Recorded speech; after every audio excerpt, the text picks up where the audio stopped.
Bem-vindas e bem-vindos à nossa análise aprofundada de hoje. Vamos mergulhar num tema que, olha, tá no coração da experiência educacional de todo mundo, a avaliação. Isso mesmo. E temos em mãos um material muito rico, são excertos de um trabalho fundamental da Jussara Maria Lesch Hoffmann sobre a avaliação mediadora. Exato. É um conceito potente, né?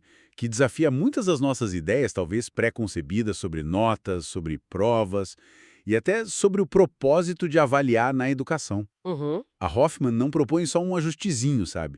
É quase uma mudança de paradigma mesmo. E a nossa missão aqui é justamente essa, né? Desvendar a fundo o que a Hoffman entende por avaliação mediadora. Como ela se diferencia daquela prática mais comum, aquela que a gente tantas vezes sentiu na pele como classificatória, quase um carimbo final. Sim, sentenciosa, como ela diz. Isso, e um ponto crucial. Por que será que uma ideia que parece tão focada no desenvolvimento, na aprendizagem, encontra tanta resistência? Vamos tentar desempacotar isso. A essência do argumento dela parece ser um contraste forte, né? Entre aquele ciclo meio automático de ensinar, testar, classificar. Isso. E uma abordagem mais viva, mais focada em como o conhecimento é construído de fato. Precisamente.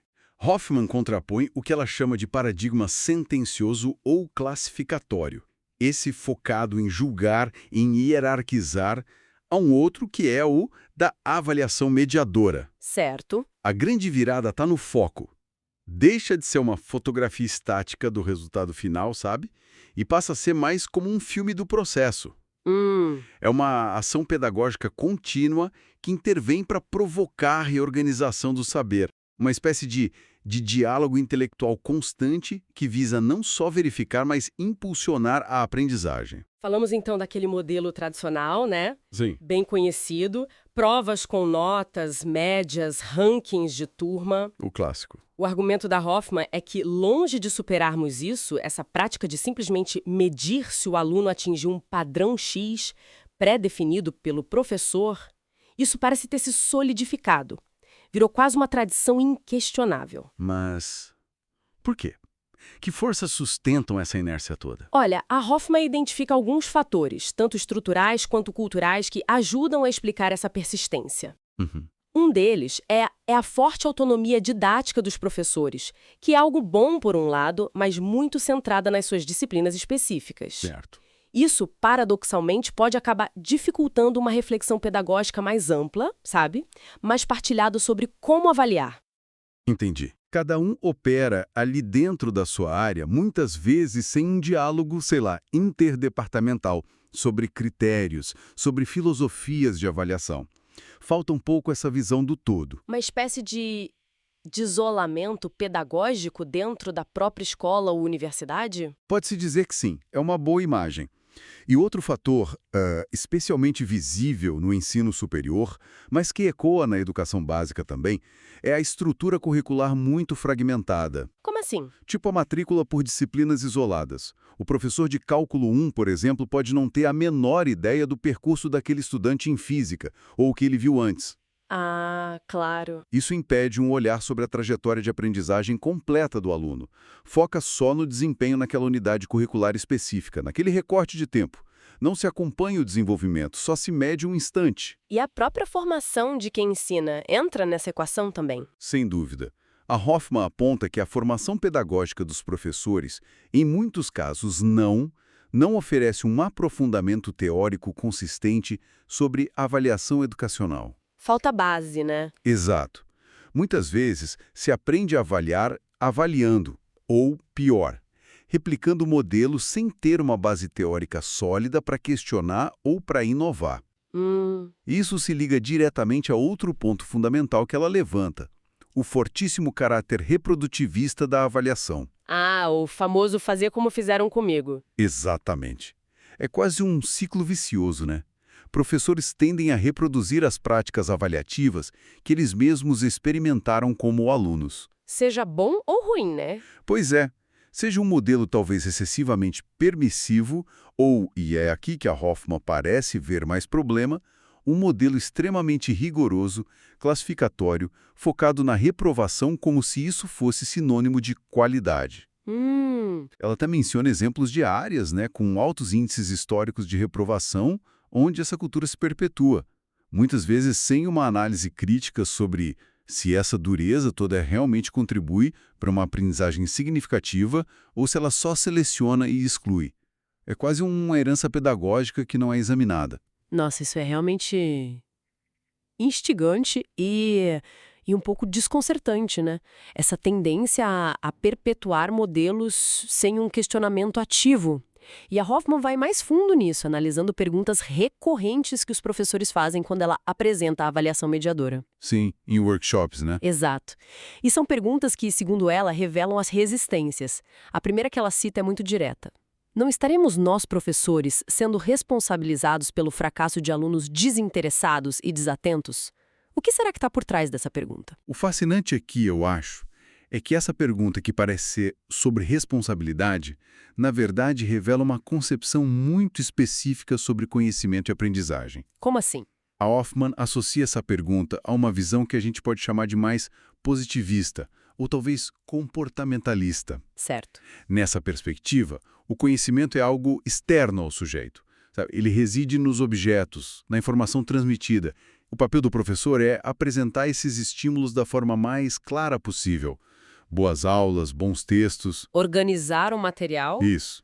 Se o aluno estiver receptivo, atento, a aprendizagem acontece quase que por osmose.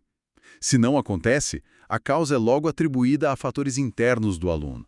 Falta de interesse, falta de atenção, falta de capacidade. Ou seja, o professor entrega o pacote, digamos assim, e depois só verifica se ele foi recebido. Se não foi, o problema é do destinatário. A culpa não é do carteiro. É exatamente essa lógica.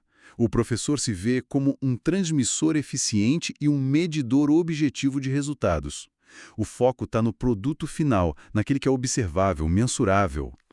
Coleta-se dados sobre o aluno quase como se ele fosse um objeto de estudo passivo, sabe? Nessa lógica, tem pouca margem para o professor questionar a própria prática, os métodos, os materiais, ou para pensar a aprendizagem como uma construção partilhada, uma corresponsabilidade. Entendo. A avaliação vira só um ato de constatação final. Aprendeu ou não aprendeu. Ponto. Por isso, a ideia de uma avaliação como acompanhamento contínuo, como diálogo, parece tão estranha ou até injusta para quem pensa assim. Entendi perfeitamente. Essa visão mais linear, transmissiva, dificulta enormemente a adoção de uma avaliação que seja um processo reflexivo, dialógico, que são os pilares da proposta da Hoffman, né? Exatamente. E isso se conecta muito bem com as outras perguntas que ela analisa, que expressam preocupações bem práticas, né? Aquelas do tipo: como é possível alterar a nossa prática considerando o número de alunos com que trabalhamos e o reduzido tempo em que permanecemos com as turmas? A questão do tempo e da quantidade. Isso.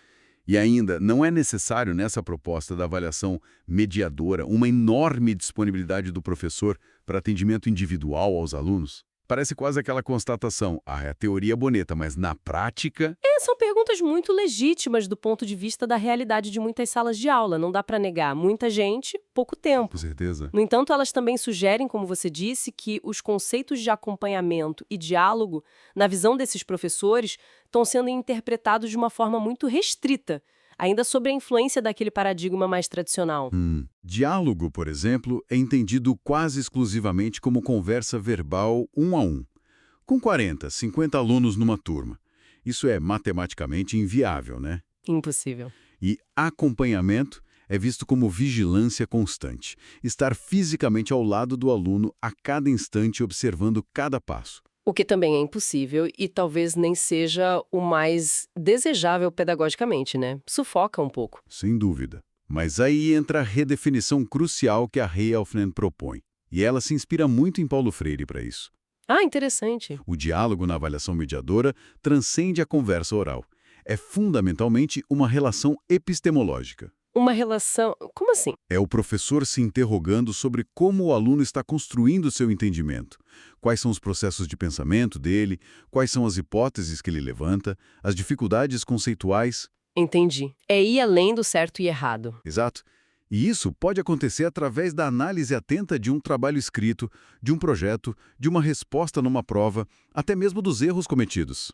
O erro como pista. Justamente. O erro, nessa ótica, deixa de ser só um déficit a ser penalizado e passa a ser uma pista valiosa, um sintoma de um processo de pensamento que talvez precise de mediação para avançar.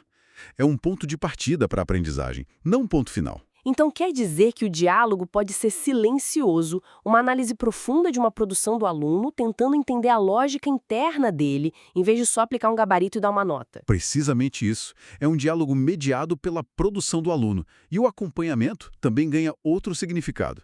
Se ressignifica. Certo. Não é marcação cerrada, não é vigilância. É favorecer o percurso de aprendizagem. Favorecer. E como? Significa intervir estrategicamente. Orientar, colocar questões desafiadoras, sugerir leituras complementares, propor investigações, criar oportunidades para o aluno experimentar e superar os seus limites. Entendi. É mais proativo. Isso. Implica uma responsabilidade do professor em ajudar o aluno a ir além, a complexificar o seu saber.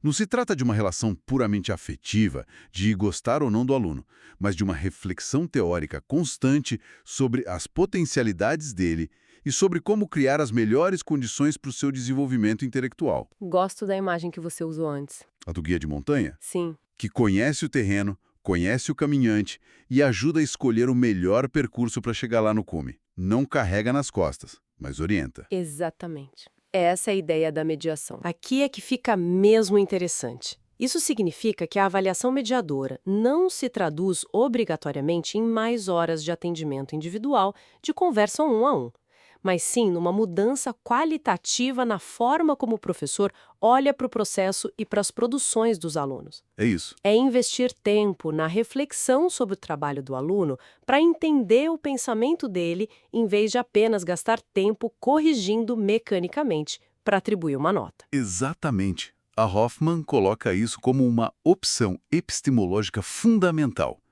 O professor escolhe entre corrigir tarefas que se alinham ao paradigma positivista, focado no certo e errado, no resultado final, e refletir sobre as produções do aluno, Vendo elas como como manifestações de um processo de pensamento, com o objetivo claro de ajudar esse aluno a avançar, a se superar. Isso é a avaliação mediadora na prática. entendi. Ela até cita Astolfi, que defende que o mestre precisa, primeiro, se colocar no lugar do aluno, compreender a lógica dele, a história dele, para depois poder apresentar o desafio, a alteridade do conhecimento formal e mediar essa passagem. É uma mudança profunda na postura do educador. É uma mudança e tanto. Mas mesmo aceitando essa mudança de postura, como fica a questão da pressão externa? As últimas perguntas que a Hoffman analisa tocam nesse ponto nevrálgico, né? Sim, as perguntas sobre a sociedade e a burocracia. Isso.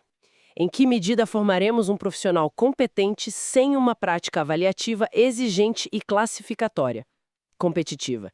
E a outra, será possível alterar a prática diante das exigências burocráticas do sistema? Diários, atas, notas numéricas? Aqui a gente entra na função social da avaliação, né? Exatamente. Essas questões deslocam o foco para o papel da avaliação na sociedade. A visão mais tradicional, que está bem alinhada a um modelo social competitivo, tende a naturalizar a ideia de que a avaliação deve ser classificatória, seletiva e até competitiva, Para quê? para, supostamente, garantir a formação de profissionais competentes e para assegurar a qualidade do sistema de ensino. A avaliação acaba virando um grande filtro social. Só que a Hoffman meio que vira essa lógica do avesso, não é? Ela questiona se essa qualidade, baseada na seleção e na exclusão, é qualidade de verdade? Sim, ela faz a pergunta incômoda. Será que essa avaliação supostamente exigente, que muitas vezes se resume a rituais classificatórios sem um significado formativo real, não estaria, na verdade, gerando o oposto da qualidade? Como assim? Ao contribuir para taxas altíssimas de reprovação, de abandono escolar, daquele afunilamento brutal ao longo da escolaridade. Ah, sim. Ela menciona o exemplo clássico da escola que começa com, 5 turmas de primeira série e forma pouquíssimos alunos na 8ª série. Ou os vestibulares com índices de reprovação massivos. Isso é promover qualidade ou é simplesmente legitimar uma estrutura educacional profundamente elitista e excludente? Forte isso. Nesse modelo, a avaliação serve mais para selecionar quem já chega com mais capital cultural do que para desenvolver potencialidade de todos. É um argumento poderoso mesmo. Mostra que a avaliação nunca é um ato técnico neutro, isolado. De forma alguma. E a Hoffman se apoia em autores como Barbosa e outros para reforçar isso. Os procedimentos de avaliação, por mais objetivos que pareçam, notas, médias, são sempre interpretações. E essas interpretações expressam e reforçam relações sociais, relações de poder. Uhum. A própria resistência à mudança, que muitas vezes se escuda nas exigências burocráticas, preciso preencher o diário, preciso dar nota numérica, também revela essa dificuldade em questionar o sentido por trás dessas exigências. Questiona-se o modelo de sociedade que elas implicitamente servem. Fica-se presa à ferramenta sem perguntar para que ela serve de verdade. Exatamente. Questiona-se a ferramenta, mas não o propósito para o qual ela está sendo usada. Então, recapitulando um pouco tudo isso, a proposta da Jussara Hoffman parece ser um convite bem radical à reflexão para qualquer pessoa envolvida com educação, né? Com certeza. Não se trata só de trocar um tipo de prova por outro, ou de usar portfólios em vez de testes de múltipla escolha. A mudança que ela propõe é muito mais profunda. Muito mais. Implica repensar as nossas crenças mais arraigadas sobre o que é conhecer, sobre como se aprende e qual é verdadeiramente o nosso papel como educadores nesse processo todo. Exatamente. É uma transição fundamental, eu diria. Sair de uma lógica de avaliação como medição de chegada, focada em classificar produtos finais estanques, para uma lógica de avaliação como mediação de percurso. Mediação de percurso, gostei disso. Uma avaliação entendida como processo contínuo, como intervenção pedagógica qualificada, como um diálogo, seja ele explícito ou implícito, na análise das produções que impulsiona a construção do saber. E que beneficia os dois lados, né? Sempre. Essa construção é sempre uma via de mão dupla. O aluno avança e o professor aprende imensamente ao refletir sobre como aquele aluno pensa, como ele aprende. É, fundamentalmente, reconhecer o potencial formativo do erro, vê-lo como fecundo e positivo, como diz a Hoffman. Sim. E assumir a corresponsabilidade de acompanhar e, sobretudo, de favorecer o desenvolvimento intelectual e humano do estudante. Fica muito, muito evidente essa ligação quase umbilical entre a forma como a gente concebe a aprendizagem e a forma como a gente pratica a avaliação. Uma coisa molda a outra inevitavelmente. Para mudar a avaliação, tem que mudar a visão sobre a aprendizagem. Sem dúvida alguma, são faces da mesma moeda pedagógica. Não dá para separar. E talvez, para a gente continuar a refletir sobre isso, para quem nos ouve também, fique uma questão em aberto. Qual seria? Se, hipoteticamente, a avaliação se transformasse de forma mais generalizada nessa prática mediadora, dialógica, como é que isso poderia impactar não só a sala de aula, a experiência individual de aprender e ensinar, mas a própria estrutura, os objetivos e, quem sabe, os resultados do nosso sistema educacional como um todo? Uma transformação sistêmica. É. Que tipo de escola, e talvez até que tipo de sociedade, poderia emergir se a gente levasse a sério mesmo a ideia de uma avaliação a serviço da aprendizagem para todos, e não da seleção de alguns? Fica aí a provocação.